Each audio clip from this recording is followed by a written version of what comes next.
Ayan, at sa wakas nga ng ilang buwan na natingga nga yung bahay natin, ito nga tinumpisa na ni Daddy Using yung pagwawiring nga natin dito sa ating munting bahay. Ayan, siya na nga lang din yung nagwawiring, marunong naman din siya, sayang din yung labor nga na pambabayad natin. At least makakatipid nga tayo. Nuna niya nga munang ilagay itong mga ganitong tawag dito, saksakan, magiging saksakan natin. Saka yung mga switch. Hanggang dito nga sa may magiging TV area natin, nilagyan niya na nga muna para dire-diretso nga yung pagtatrabaho niya. Nilalaylay niya na nga yung mga wire. Kinilalagay niya na sa... ayan, sinisiksik na ni Daddy Using dyan sa kulay orange na yan na mahaba. Tapos... nilalagay niya doon sa may utility box para mas safe nga yung ating mga wire ng kuryente.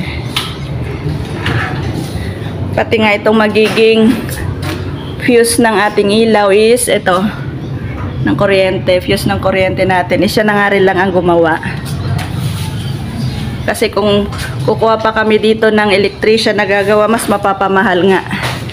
Hanggang dito sa ating kitchen area. Ayan, naka-ready na nga.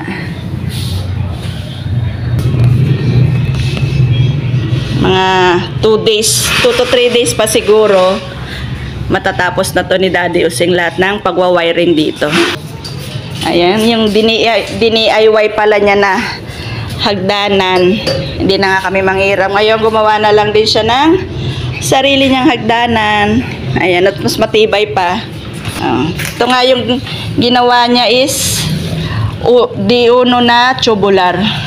Tapos siya na nga rin tinik-screw niya rin dito. Dahil wala pa nga kaming welding, ito nga muna yung ginamit niya.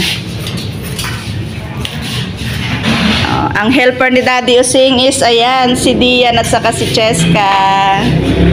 Konting kimbot pa at matatapos na nga yung pagwawiring ni Daddy Using dito sa ating bahay.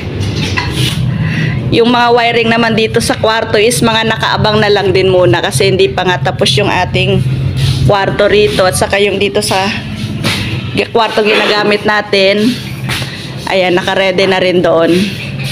Dadirect na lang ni Daddy Using dyan. Mga 2 to 3 days nga, matatapos na nga ang pagwawiring dito. Ayan, no more buhol-buhol na nga ng mga saksakan dito, at least maayos na nga natin.